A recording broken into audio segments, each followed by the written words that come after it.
Hello, Miss Dobbins. It's Veterans Day, and we have some photos you would like to share.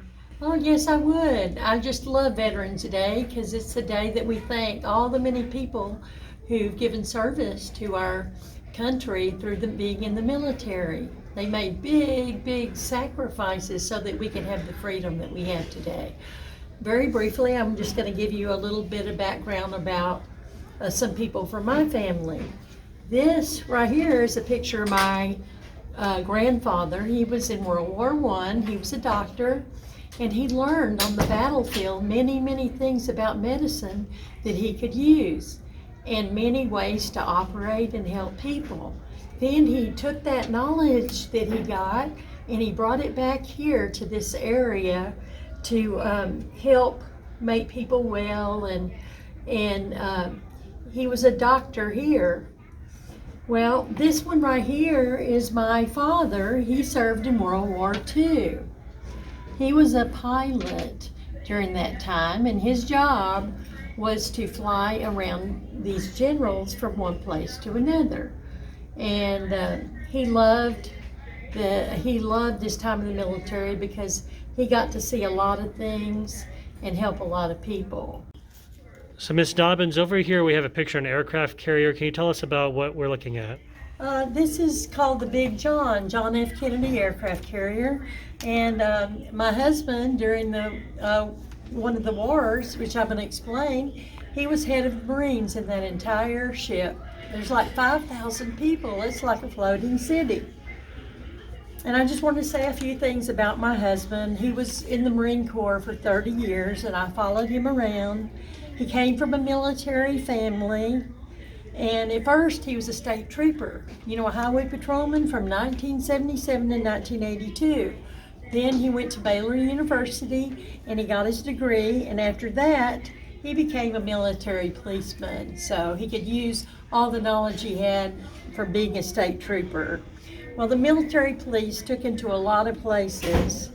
And he went to Egypt and Norway and Puerto Rico, the Southeast Asia. He was in Desert Shield, Desert Storm. And this is a picture that we have right here of my husband with some dignitaries. He's on the John F. Kennedy, and the captain of the ship is right next to him, and they're looking at the troops. And it was a wonderful time that he could have service. And generally, the whole 30 years, Miss Dobbins was there following him around and being proud of what he does. And so we were stationed twice at Camp Pendleton, which is the biggest Marine Corps base in the world. And he was the provost marshal there, which means that he was the sheriff of that big base 2 different times.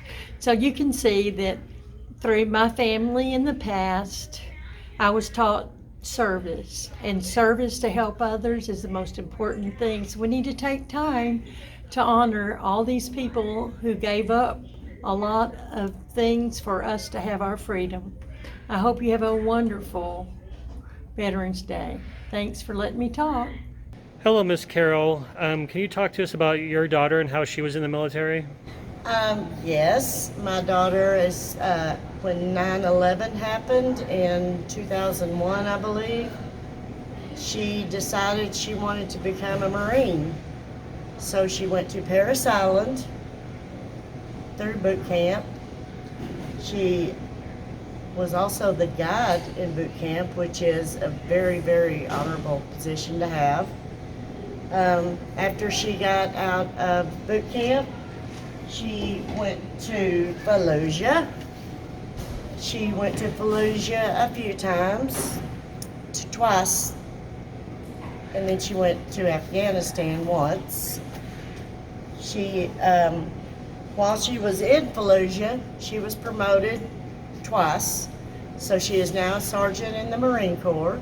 Miss Carol, we see lots of different photos. Can you explain what's going on here? This was when she got promoted. I'm not sure which one. It was to either sergeant or Lance, I don't remember exactly. This is one of her promotions. This is actually her picture with one of the big guns they use.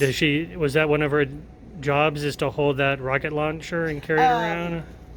This was over in Baghdad, actually, that she had to, yes, they stand in the guard towers and have these. Okay.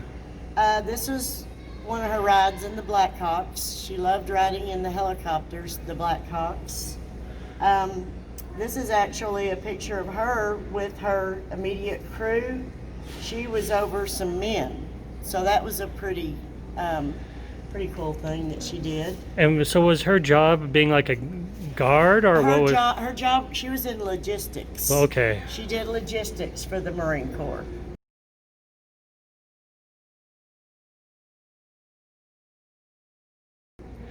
And is she currently in it, or did she get out? No, she got out, and she has been using her GI Bill, which is when you enter the military, they give you so much money to go to college. So she just recently graduated from Southwestern Adventist College with her degree, and the military paid for 100% of her college, and it also helps you pay for your bills while you're going to college.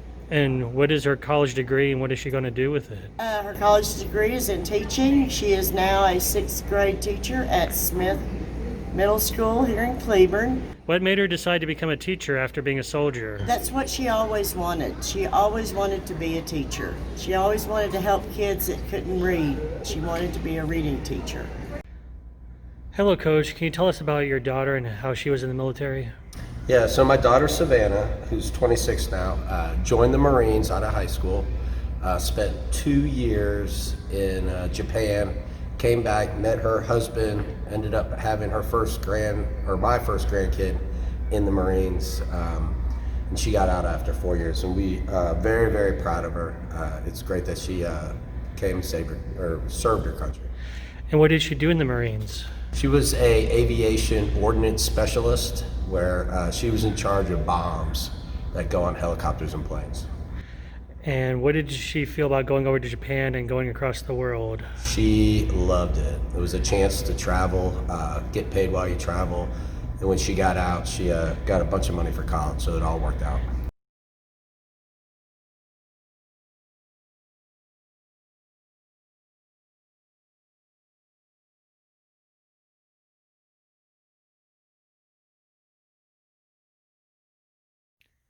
Hello, Miss Bird. Can you talk to us about your husband and how he was in the military?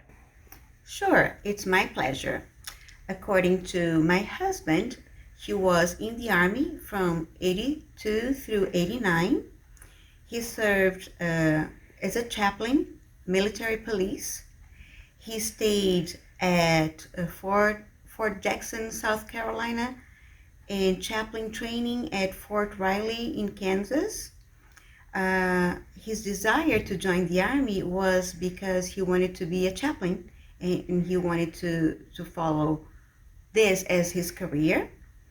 And he thinks that people should join the Army because the Army will give many opportunities that they cannot get on the outside, such as paid college degree if they serve at least 4 years, and the housing, food, and pay is provided during your tour of service. According to him, for many, it is a new career, and they have many opportunities to grow and go in many paths in the military.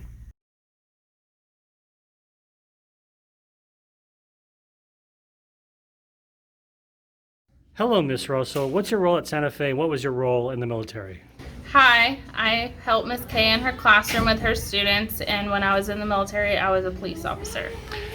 How is a police officer different in the military than it is in Cleburne? With police officers on a military base, they are just assisting on one facility versus everyone in an entire town, so it is much smaller. Where were you stationed overseas, and what was that experience like? I was stationed overseas in England, and it was a great experience on being able to have the opportunity to travel and see a different lifestyle versus America. What were the benefits of being in the military? I have my education paid for, and I got to travel, and then I got to learn another career and meet a lot of different people and make great friends. So you were a police officer in the military. Why did you decide to become a teacher? I had decided that I wanted to try and be there with children and try and make a difference every day.